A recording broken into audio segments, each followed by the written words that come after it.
હા હા જોઈએ હવે રવિવારે ક્યાં જઈએ. હા હા મોકું બાય.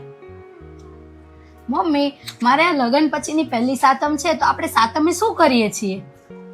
સાતમે ને સાતમે આપણે જો ઠંડુ બનાવીશું ને ઠંડુ ખાવાનું, પછી મંદિરે જઈશું, માતાજીને ધરાઈશું અને કુલેર બનાવીશું અને પછી માતાજીની પૂજા કરીએ, ઠંડુ ખાઈએ, બસ આટલું જ હોય ખાલી?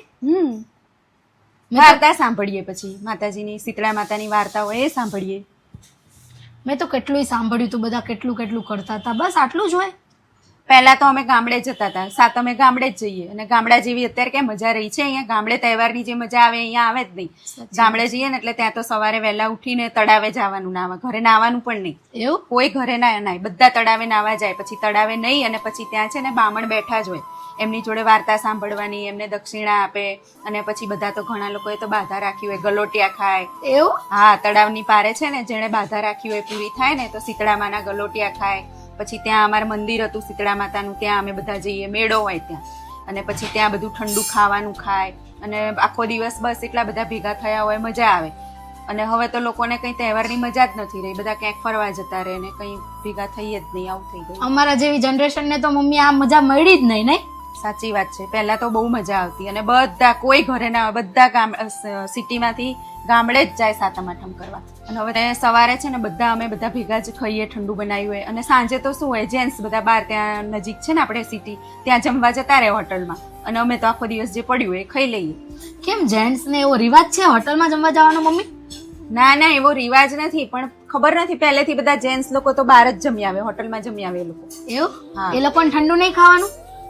ના, એ લોકો તો ના ખાય, અમે જ ખાઈએ. ખાલી બધા લેડીઝો હોય એ ખાઈ લે અને જેન્ટ્સ તો બધા બહાર જઈને જમી આવે. આવું કેવું મમ્મી? બધા રિવાજો લેડીઝો માટે જ તે, જેન્ટ્સ લોકોને કાંઈ નહીં કરવાનું, એમને ઠંડુ નહીં ખાવાનું? સાતમ ને છોકરાઓ માટેની છે કે છોકરા માટે જે હતી વાર્તા એ છે, તો એમાં જેન્ટ્સ લોકોએ ઠંડુ પોતાના છોકરા માટે નહીં ખાવાનું? જીવંતિકામાનું વ્રત છે તો એ લેડીઝ જ કરવાનું, જેન્ટ્સે કાંઈ કરવાનું જ નહીં એમના છોકરાઓ માટે. ઘણા લોકો કરતા હોય છે, બાકી મેં તો ઘણા બધાને જોયું છે બહાર જ ખાઈ આવતા હોય છે. અને આમ તો પહેલેથી ચાલતું આવ્યું છે, જો આપણે જીવંતિકાનું વ્રત કરીએ તો એમાં મમ્મીઓ કરે, પછી બીજા વ્રત ઘણા બધા હોય છે તો મમ્મીઓ જ કરે, સંતોષી માતાનું કરતા હોય છે, આ કરતા હોય છે. અને આ ટાટું ખાવાનું એ આપણે જ ખાવાનું, બાકી એ લોકો તો ગરમ જઈને ખાઈ આવે. આ સારું, બધા રિવાજો લેડીઝ માટે જ બન્યા છે, જેન્ટ્સ માટે કોઈ રિવાજ જ નથી. અને આમ તો છે ને આપણને ખબર નથી કે કેમ આ કરતા હોય છે ને ખાતા હોય છે ને, આ બધા ગરડા વખતથી કરતા આવે ને આપણે કરીએ છીએ. મમ્મી આજે આઠમ છે ને તો ચા તમે મૂકો છો ને તો હું ફરાળી ચેવડો લેતી આવું. હા, લેતી આય. હા, હું ફરાળી ચેવડો લઈને આવું, ત્યાં સુધી તમે સાબુદાણાની ચકરી તળ દેજો. હા, તળી દઈશ. આવી ગયા મમ્મી? લે આ જો બધું મંગાવ્યું હતું ને બધું લઈ આવીશું, જોઈ લે. હા હા બરોબર, બધું આવી ગયું. હવે તમે એવું કરો, ફરાળી સૂકી ભાજી, ફરાળી પૂરી અને હું શું કહું, મોરૈયો થોડોક બનાવી દઈ. મોરૈયો અને કઢી તમે બનાવો ત્યાં સુધી છે ને હું બહારથી છે ને ફરાળી ઢોકળા અને તેમને ઢેબરા બહુ ભાવે ને ફરાળી ઢેબરા મળે, હું ફરાળી ઢેબરા લેતી આવું અને પાતરાય લેતી આવું ફરાળી. તમે આટલું બનાવો ત્યાં હું એટલું લઈને આવું. આટલું બધું? અરે મમ્મી ફરાળી આખો દી ખાઈએ નહીં તો ચક્કર આવે, તો ફરાળી છે તો થોડુંક થોડુંક ખાઈ લઈએ બધું, તો હું આપણને સારું રહે ને શક્તિ રહે આપણા શરીરમાં. સાચી વાત છે, જ્યાં લઈ આવ્યું બનાવીને રાખું છું. હા. અરે મમ્મી મને યાદ આવ્યું, જાતી હતી ને ત્યાં, અરે રાત્રે ખાવા હાટું સાંજે આપણે ખાવા તો જોહે ને કઈક, આ તો બધું બપોરનું છે તો સાંજે ખાવા હાટું હું લાવું? ફ્રૂટ ને એવું લેતી આવું? લેતી આય જા. અને હું શું કહું, સિંગ પાક ને ખજૂર પાક એ લેતી આવું? લેતી આય જા, બધું લેતી આય. હારું, હું બધું લેતી આવું હો મમ્મી. અને હા જો બધું કઈ યાદ આવે ને તો મને ફોન કરજો, કેમ કે આ ઉતાવળમાં કઈ યાદ નથી આવતું ને, આ ખાલી પેટે કઈ ખાધું નથી ને એટલે છે ને કઈ યાદ ન આવે, તો મને ફોન કરજો. બીજું કઈ લાવવાનું હોય ને તો ફરાળ્યો. હા, કરીશ જા. હા, આને ઉપવાસ કહેવાય, બત્રી ભાતનું ખાશે. હા, આમ તો જો 7 વાગી ગયા ને હજુ પેટમાં તો ખાવાનું હલ્યું નહીં, જરાય ભૂખ નહીં. કેટલું ખાધું પણ કેટલું બનાવ્યું, 32 ભાતની વસ્તુ બનાવશે ઉપવાસમાં. કોઈને ભૂખે નહીં હોય, મને તો જરાય એમ પેટમાં ભૂખ નહીં. એવું કરું, કિશુન કહું હાલ ને કંઈક મંદિર જઈએ, હા જે રાંધવું નહીં, અમથું કેટલું ખાધું છે તો કોઈ ખાશે નહીં. કિશુન બૂમ પાડું તો હાલો એને કે મમ્મી. હા, જો હું તને જ બોલાવવાની હતી, સારું થયું આવી હતી. કેમ મને કેમ બોલાવવાના હતા? આ સાંજે કઈ રાંધવું નહીં ને આપણે હાલ ને મંદિર આંટો મારતા આવીએ. કેમ મમ્મી સાંજે કેમ કઈ રાંધવા નહીં? આ બપોરે આટલું બધું ખાધું, કોને ભૂખ હોય? તાર પપ્પાએ ના પાડતા હતા ને, હજુ મને પેટમાં તો હલતું નહીં, પેટમાં દુખે એટલું ખાધું છે તો બાપા. કોને ભૂખ હોય એટલે મમ્મી મને ભૂખ લાગી છે, હું એટલે તો તમારી પાસે આવી હતી કે 7 વાગ્યા મને હવે ભૂખ લાગી છે અને હું તો ક્યારની ફરાળી રેસીપી જોતી હતી, એમાંથી મેં 2 નક્કી કરી નાખી છે. હું ફરાળી હાંડવો અને ફરાળી સેન્ડવિચ બનાવું છું. તમારા લોકોને ખાવી છે તો બનાવું તમારી. અમારે નથી ખાવું, કંઈ નહીં ખાવું. હજુ આ ખાઈ ખાઈને તો અત્યારે આમ શરીરને સારું નહીં લાગતું. અને આટલું બધું ના ખાવાનું હોય, ઉપવાસ છે ને શરીર સારું રહે એટલે કરવાનું હોય. તને આટલી બધી ભૂખ ક્યાંથી લાગે? મમ્મી યાર ભૂખ તો લાગે ને, સવારનું કાંઈ ખાધું નહીં, ચક્કર આવે છે મને તો. ઉપવાસ રહેવાથી શરીર સારું રહે, ભૂખ્યા રહો ને તો. અને આ તો તમે ઉપરથી વધારે ખાવ છો એટલે શરીર બગડે. મને તો ભૂખ લાગી છે મમ્મી, મારે તો ખાવું જ પડશે. હું તો જાઉં છું બનાવવા, તો મારે બહાર જવું હોય ને તો તમે જાઓ. જા ખા. આને ઉપવાસ કહેવાય? ખા ખા ને ખા ખા કરે છે. આ શરીર બગડે ઉપરથી. શરીર સારું રાખવા ઉપવાસ કરવાના હોય. આવી આઠમ કોણ રહેતું હશે? તમારે ત્યાં કરે છે કોઈ આવું? કોમેન્ટમાં જણાવજો. મમ્મી હો, હું છે ને મારા સાસુ સસરાને ફોન આવ્યો હતો, એ લોકો મને લેવા આવે છે. સોનાની ને એવી બધી વસ્તુની ખરીદી કરવા જવાની છે લગ્ન માટેની, તો હું તેમની જોડે જાઉં છું. હા તે વાંધો નહીં, જા. અને આરતી એક વાત કહું છે ને, તાર નણંદ ને તાર જેઠાણી કે ને એમનું સાંભળવાનું નહીં. તને જે ગમે ને હારી હારી જ વસ્તુ પસંદ કરજે પાછળ. મમ્મી મને તો નાની નાની વસ્તુ જ ગમે છે, બધી નાજુક નાજુક હોય ને એવું જ સિમ્પલ ગમે મને. પણ એ ડોબા જેવી અત્યારે એવી નાજુક નાજુક ના પસંદ કરાય છે ને. આમ હરખું 5-6 તોલાનું સેટ, 5-6 તોલાનું મંગળસૂત્ર અને પોંચો અને જાડા પાટલા ને એવું જ પસંદ કરજે. ભલે ના ગમે તો પડ્યું રે, પછી કોઈ બાપોય ના કરાવી દે.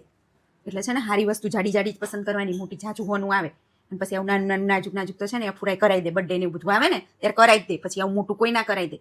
એટલે યાદ રાખજે પાછી. અને તાર નણંદ ને જેઠાણીનું બધાને સાંભળવાનું નહીં. સારું સારું જ મોટું જ પસંદ કરજે. અને હાડીઓ છે ને મોંઘી મોંઘી લેજે. પછી આ 1000-2000 વાળી તો કંઈક હોય ને ત્યારે લેવાય, પછી મોંઘી 5-10 હજાર વાળી ના લેવાય. એટલે છે ને હરખી જ લેવડાવજે. અને સોડિયું ને અત્યારે ખબર ના પડે કંઈ. હમણાં તાર જેઠાણીને લગ્ન થયા ને તાર જેઠના, એ આપણે હગાત થાય તો એને કેટલું હોવાનું ચડાવ્યું, તને ચડાવે જ ને.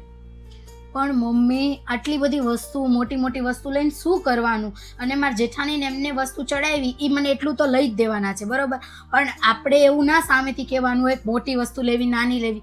એ એમના ઘરનો પ્રશ્ન છે ને, એ અમારા ઘરનો પણ પ્રશ્ન છે. હવે કાલ સવારે એ મારું ઘર પણ થશે, તો હું વધારે બધું મોટું મોટું લઈને મારે તો મૂકી જ રાખવાની ને એ વસ્તુ. મારા કોઈ કામની તો નથી જ ને. તો એવા ખોટા પૈસા આપણે વેડફી નાખીએ એના કરતાં એ પૈસાને આપણે ક્યાંક FD કરાવીએ કે કંઈ પણ કરાવીએ. બચત કરતાં મારે શીખવું જોશે. અને અત્યારે હું એ ઘરનો ખર્ચો કરાવું છું, કાલ સવારે મારું જ ઘર છે, મારો જ ખર્ચો થવાનો છે. અને આપણે આટલું મોટું મોટું લઈને શું કરવાનું? એ બધું તો લોકર જ સાચવવાનું છે, સોનાની વસ્તુ તો. અને મોંઘી મોંઘી સાડીઓ હું કેટલા વખત પહેરીશ?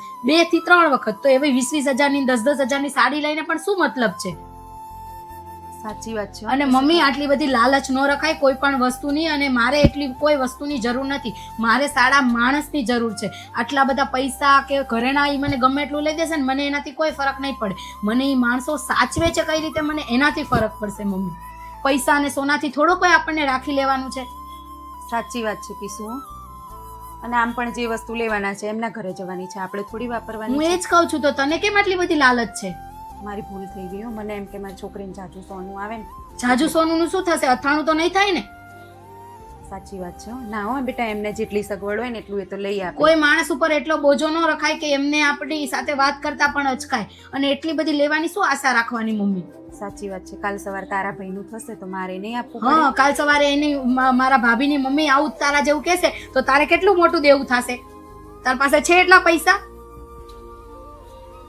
સારું, મારે એમનો ફોન આવે છે, હું જઉં છું. હા જા. આરતીની વાત તો સાચી હતી હો. આજે હું કહું છું તો કાલે મારા છોકરાનું થશે તો એ પણ માંગશે જ. મમ્મી હા, આ સૂકી ભાજી બનાવી છે, ચાખો ને મમ્મી કેવી બની છે.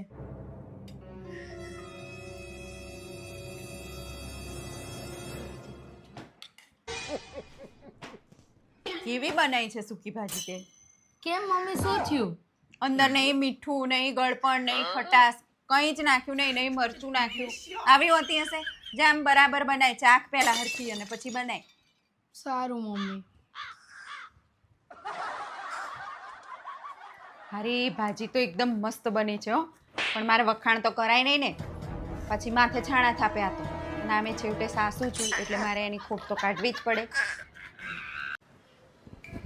મમ્મી હા, કેમ તમે ઘરે છો? અહીંયા પારાયણ બેઠી, ત્યાં જવાનું નથી તમારે? પારણ બેઠી છે? ક્યારે બેઠી? 2 દી થઈ ગયા મમ્મી પારાયણ બેઠી. અમથી તો આખા ગામની તમને ખબર હોય, પારાયણ બેઠી ઈ તમને નથી ખબર. હવે અહીં મેદાનમાં બેઠી ને, હા તો મને ખબર જ છે. હવે અહીંયા હિન્દીમાં વાંચે, મને કઈ બૂझ પડતી નહીં, ખબર એ નહીં પડતી એટલે હું નહીં જતી. ત્યાં બાજુવાળા માસી બોલાવા આવ્યા ના પાડ દઉં એમને. હા ના પાડ દે ને, એમાં શું હિન્દીમાં બોલે મને તો કંઈ ખબર નહીં પડતી, નથી જવું મારે તો. એ મને એવું કહેતા હતા કે તાર સાસુ ન આવું હોય ને તો તું હાલ, તો હું જાઉં. જા જવું હોય તો હું ક્યાં ના પાડું, જા. હા તો સારું, તો હું જાઉં છું. તો હું શું કહું, તમે એવું હોય ને તો મીઠું તમારું ને પપ્પાનું બધાનું રાંધી નાખજો. હું તો ન્યા જમીન આવીશ બપોરે સાંજે 2 ટાઈમ. હો જમવાનું યાદ છે એમ? હા હું જમીન આવીશ. હો એક કામ કર કે શું, હા હું જ જઉં હાલ ને. પછી છે ને શેરીમાં બધા વાતો કરશે કે જો કે વહુ હા ભરવા જાય ને હા હું તો ક્યાંય જતાય નહીં, એ કરતાં હું જ જતી આવું. એવું? હા, અને તું ઘરે છે ને બધું કરજે, પછી તારું કોક ખરાબ કે ને મને ના ગમે એવું, એના કરતાં હું જઈ આવું. હા તો વાંધો નહીં છે. હા હું જઈ આવું.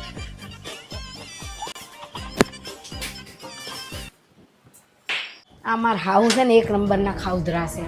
ખાવાનું નામ પડ્યું ને તો તરત ગયા, અને પછી ખબર હતી ઘરે રહીશ તો બધું કામ એ કરવું પડશે, એટલે આ બધાય છે ને ખાવા હાટું જ જાય. પણ કાંઈ નહીં, ગયા તો ખરી. બાને 2 ભગવાનના નામ કાનમાં જાય, જે કલ્યાણ થયું.